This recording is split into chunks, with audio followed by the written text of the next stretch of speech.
YouTube پر براہ راست دیکھنے کے لیے سبسکرائب کیجیے youtube.com/24newshd۔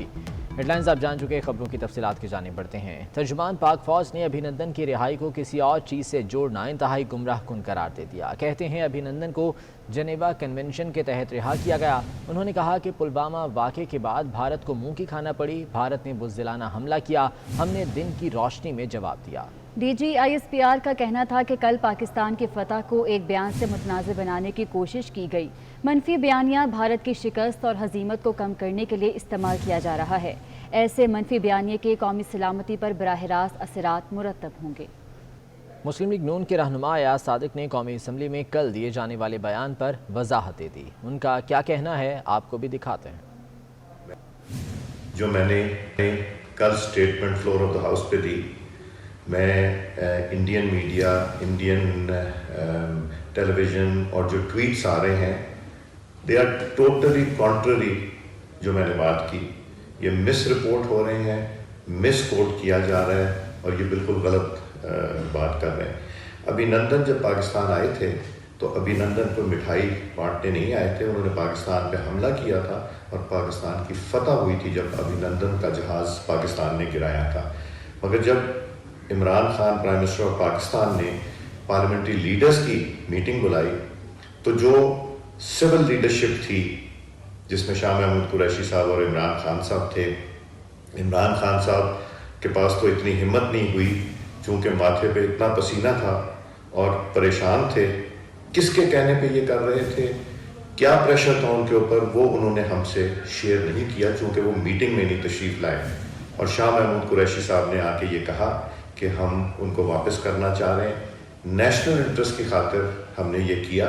سول لیڈرشپ کا یہ فیصلہ تھا اور اس فیصلے کے بعد جس سے ہم ایگری نہیں کرتے تھے، کوئی جلدی نہیں تھی ابھینندن کو دینے کی، آپ ذرا سا انتظار کر لیتے، مگر نیشنل انٹرسٹ کے لیے کیا۔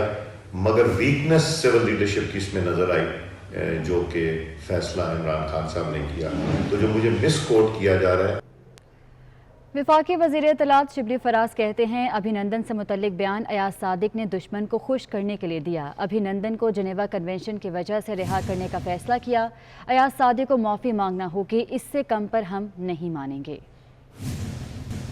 نیشنل اسمبلی کے سابق اسپیکر یعنی ایک عام MNA بھی یہ بات کرتا تو ہم کہتے کہ چلو غلط بات کی ہے، لیکن اس کا PMLN نون سے وابستگی، اتنی سینئر پوزیشنز پہ رہنا اور ایک ایسی بات کرنا جس سے کہ آپ 100% دشمن کو خوش کرنے کے لیے آپ اس طرح کی آپ نے بات کی، جس طرح ہمارے بہادر شاہینوں نے ان کے جہاز کو گرایا، اس کے پائلٹ کو گرفتار کیا اور پھر ایک ذمہ دار ریاست کی حیثیت سے پرائم منسٹر صاحب نے یہ فیصلہ کیا کہ ابھینندن کو واپس کیا جائے۔ اس سٹیپ کا پاکستان کے بارے میں جو عالمی برادری میں امیج تھا وہ بہت اونچا ہوا۔ اور اپوزیشن پر تنقید کرتے کرتے فواد چودھری نے پاکستان کو نئی مشکل میں ڈال دیا۔ فواد چودھری نے اسمبلی کے فلور پر کہہ ڈالا کہ پلوامہ حملہ وزیر اعظم کی بڑی کامیابی ہے۔ بھارتی میڈیا نے فواد چودھری کے بیان پر آسمان سر پر اٹھا لیا۔ آٹا اور چینی کے بعد نرسوں کا بحران آنے والا ہے۔ پنجاب میں سالانہ 4000 نرسز تیار کرنے کا عمل بد انتظامی کی بھینٹ چڑھ گیا۔ 2 سال سے 28 نرسنگ سکول اپ گریڈ نہ ہونے پر داخلے شروع نہ ہو سکے۔ زاہد چودھری ہمارے ساتھ موجود ہیں، ان سے اس بارے میں مزید جان لیتے ہیں۔ زاہد چودھری بتائے گا کیا وجہ ہے کہ نرسنگ سکولز کو اپ گریڈ نہیں کیا جا سکا؟ جی، پاکستان نرسنگ کونسل کی جانب سے جو ڈپلوما نرسنگ ہے وہ ختم کر دیا گیا تھا اور اس کی جگہ BS نرسنگ کا ڈگری پروگرام جو ہے وہ رائج کیا گیا، لیکن پنجاب میں جو 44 نرسنگ سکولز تھے ان میں سے 28 کو اب تک اپ گریڈ نہیں کیا جا سکا، نرسنگ کالج کا درجہ نہیں مل سکا۔ صرف 16 کالجز جو ہیں وہ بنے جن کو سکول سے کالج کا درجہ دیا گیا، ان میں داخلے کیے گئے گزشتہ سیشن میں، لیکن مارچ میں رواں سال جو ہے وہ یہ داخلے مکمل ہو گئے اور اب تک وہ میرٹ لسٹ جو ہے وہ محکمہ اسپیشلائزڈ ہیلتھ پنجاب نے جو ہے وہ جاری نہیں کی۔ جس کی وجہ سے یہ پورا سیشن جو ہے وہ 1600 نرسز کے جو داخلے ہوئے تھے وہ بھی التواس سے دوچار ہو گیا اور یہ سیشن ضائع کر دیا گیا ہے. اب ایف ایس سی کا رزلٹ آنے کے بعد پنجاب میں جو ان کالجز کے آئندہ سیشن کے داخلے ہونے تھے وہ بھی التواس سے دوچار ہو گئے ہیں اور یہ دوسرا سال بھی نرسنگ کا جو ایجوکیشن ہے اس کا ضائع ہو جائے گا. سالانہ 4000 نرسز جو ہیں وہ سرکاری جو نرسنگ سکول سے ان سے تیار ہونی تھی اور یہ بحران جو ہے وہ اب شدت اختیار کرے گا. پہلے ہی اسپتالوں میں نرسز کی کمی ہے, اگر 2 سال کے یہ سیشن جو ہے وہ ابرپٹ ہوتے ہیں تو اس صورت میں جو ہے وہ ٹھیک ہے. زاہد چودھری بہت شکریہ اپڈیٹ کرنے کے لیے. ادویات مہنگی ہونے پر قومی اسمبلی میں حکومتی ارکان اپنی ہی حکومت پر برس پڑے. نور عالم خان, ریاض فتیانہ اور خواجہ شہراز نے ادویات کی قیمتیں کم کرنے کا مطالبہ بھی کر دیا. میں ان کو خالی یہ بتانے دینا چاہتا ہوں کہ 3 مرتبہ اس حکومت میں دوائیاں مہنگی ہوئی ہیں. سر 60 روپے کی جو بلڈ پریشر کی دوائی ملتی تھی وہ 360 پہ ہو گئی ہے. میں نے 1 سال پہلے کہا تھا کہ مہنگائی آ رہی ہے, آج میں پھر کہتا ہوں سر کہ پھر مہنگائی یہ جو کر رہے ہیں یہ اچھی بات نہیں ہے. ہمیں یہ بھی بتائیں کہ کتنی دوائیاں ان 2 سالوں میں رجسٹر ہوئی ہیں, کیا ہمیں یہ بتا سکتے ہیں؟ تقریباً اوسط 260% اضافہ ہوا ہے. 12,000 ٹوٹل میڈیسن اس سے قیمتوں میں اضافہ ہوا ہے. اس میں گزارش یہ ہے کہ اگر حکومت امپورٹ ڈیوٹی کم کر دیتی امپورٹڈ میڈیسن پر, اور جو لوکل مینوفیکچر میڈیسن ہے ان کا تو را مٹیریل آدھا سے پاکستان کے اندر دستیاب ہے, چند کیمیکلز باہر سے منگوانے پڑتے ہیں. اگر ان کیمیکلز کی امپورٹ ڈیوٹی 0 کر دی جاتی تو آپ کو قیمتیں نہ بڑھانی پڑتی. اس کی طرف توجہ نہیں دی گئی. اس پالیسی کے تحت جو اناؤنسمنٹ ہوئی ہے, جو نوٹیفیکیشن ہوئی ہے, اس میں کہا گیا ہے کہ 1 اکتوبر 2020 سے پہلے جو دوائیاں بنائی گئی ہیں ان کی قیمتوں میں اضافہ نہیں ہوگا, لیکن ایسا نہیں ہوا. ہماری حکومت کو, ہم تمام لوگوں کو, لوگ ہم سے پوچھتے ہیں جب ہم باہر جاتے ہیں. اور ایک اور گزارش کروں, 94 ادویات کی قیمتوں میں 510% تک اضافہ ہوا ہے. آپ بے شک 2021 تک کیپ کر دیں, لیکن یہ جو 500% تک اضافہ ہو اس کا کون جواب دے گا؟ لوگ دوا خریدنے کی پوزیشن میں نہیں رہے ہیں اور ہم ڈیفینڈ کر رہے ہیں آج بھی فارماسیوٹیکل کمپنیز کو, اور ہم اگر یہ کہتے ہیں کہ ہم سے پہلی حکومتوں نے یہ غلط کام کیا تھا, تو ہمارے اس 2 سال کے دور میں یہ 3 دفعہ ہوا ہے کہ 3 دفعہ ہم نے قیمتیں بڑھائی ہیں. تو مہربانی کریں اس پہ, ہاؤس اگر سوورن ہے تو کوئی ڈیسیژن تو ہاؤس میں بھی کر لیں. ملک میں اسموک کی شدت میں مسلسل اضافہ ہونے لگا. فضا صحت کے لیے انتہائی نقصان دہ ہو گئی. لاہور دنیا کے آلودہ ترین شہروں میں شامل ہو گیا. ایئر کوالٹی انڈیکس میں لاہور میں فضا میں آلودگی 200 سے زائد ہو گئی ہے. کورونا کے ساتھ ساتھ ایک اور امتحان. ملک کے میدانی علاقوں میں اسموک نے ڈیرے ڈال لیے. فیکٹریوں اور گاڑیوں کے زہریلے دھوئیں کے باعث بڑھتے اسموک کی وجہ سے لاہور دنیا کے آلودہ ترین شہروں میں شامل ہو گیا. لاہور کی ایئر کوالٹی 200 سے بڑھ گئی. بعض علاقوں میں ایئر کوالٹی 500 سے بھی اوپر چلی گئی. قائد اعظم انڈسٹریل ایریا میں ایئر کوالٹی 598 تک چلی گئی. سندر انڈسٹریل اسٹیٹ میں 409, گلبرگ میں 331, رائیونڈ میں 296 اور شملہ پہاڑی میں ایئر کوالٹی 262 ریکارڈ کی گئی. راولپنڈی میں بھی آلودگی میں اضافہ دیکھا گیا, جہاں ایئر کوالٹی 171 ہو گئی. مرید کے 168 کے ساتھ تیسرے, ملتان 166 کے ساتھ چوتھے, اسلام آباد 164 کے ساتھ 5ویں اور گجرانوالہ 155 کے ساتھ 6 نمبر پر رہا. 0 سے 50 تک ایئر کوالٹی جانداروں کی صحت کے لیے بہترین ہوتی ہے. 51 سے 100 تک فضا کم آلودہ ہوتی ہے, تاہم ان لوگوں کے لیے نقصان دہ ہوتی ہے جنہیں فضائی آلودگی سے الرجی ہو. 101 سے 150 تک ایئر کوالٹی صحت کے لیے ٹھیک نہیں ہوتی.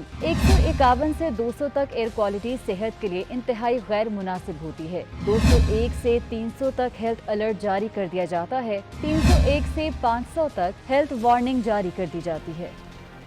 زر مبادلہ کے مجموعی ذخائر کم ہو گئے. ہفتے کے دوران مرکزی بینک کے پاس ڈالرز میں اضافہ دیکھا گیا. مرکزی بینک کے ذخائر میں 5 کروڑ 49 لاکھ ڈالر کا اضافہ ریکارڈ کیا گیا. تاہم کمرشل بینکوں کے پاس ڈالرز میں کمی ہوئی. بینکوں کے پاس 6 کروڑ ڈالر کی کمی ریکارڈ کی گئی.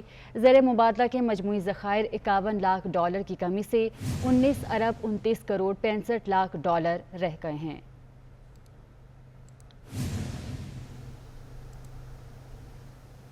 ان لینڈ ریونیو کے 3 افسروں کو گریڈ 21 سے گریڈ 22 میں ترقی دے دی گئی ہے۔ سیما شکیل، نادر ممتاز وڑائچ اور محمد علی خان کو گریڈ 22 میں ترقی دی گئی۔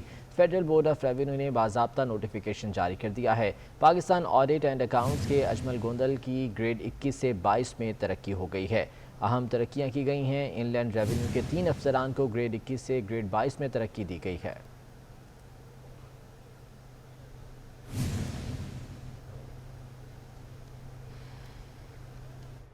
سپریم کورٹ بار ایسوسی ایشن کے انتخابات میں آسما جہانگیر گروپ نے میدان مار لیا۔ آسما جہانگیر گروپ کے صدارتی امیدوار لطیف آفریدی 1236 ووٹ لے کر کامیاب ہو گئے۔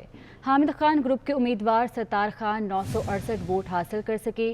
عبداللطیف آفریدی 268 ووٹوں کی برتری سے کامیاب ہوئے۔ آپ کو اپڈیٹ کر رہے ہیں، سپریم کورٹ بار ایسوسی ایشن کے انتخابات میں آسما جہانگیر گروپ نے میدان مار لیا۔ 24 نیوز کی بندش پر اراکین اسمبلی کا کہنا ہے کہ یہ سچ کو دبانے کی کوشش ہے، لوگوں کو آزادی اظہار سے روکا جا رہا ہے۔ اراکین اسمبلی کا کیا کہنا ہے، آئیے دیکھتے ہیں۔ نیوز چینل جو ہے وہ بہت بڑی تعداد میں لوگ اس کو دیکھتے ہیں اور اس کی خبروں پہ، اس کی تجزیوں کو دھیان سے سنتے ہیں، ان کو پسند کرتے ہیں۔ لہذا آپ نے کروڑوں لوگوں کا یہ حق بھی چھین لیا کہ وہ اپنی مرضی کا چینل دیکھ سکیں۔ 24 کی 2 مہینے سے بندش کی میں شدید مذمت کرتا ہوں، اور اس کی بندش جو ہے وہ موجودہ حکمرانوں کے منہ پہ تماچا ہے، اور میں مطالبہ کروں گا پیمرا سے کہ وہ فوری طور پر 24 سے پابندی ہٹائے۔ فاشسٹ وزیر اعظم اس وقت سلیکٹڈ ٹولہ ملک پہ مسلط ہے، اور 24 چینل کی اسکرین کو بند کرنے سے ان کی چوری، نالائکی اور نااہلی اور جو فاشزم ہے وہ چھپ نہیں سکتا۔ وہ اب پاکستان کی عوام کا بچہ بچہ جانتا ہے کہ یہ ایک ٹولہ مسلط ہے جو ملک کو، معیشت کو، روزگار کو، سب کو تباہ کرنے کے در پہ ہے۔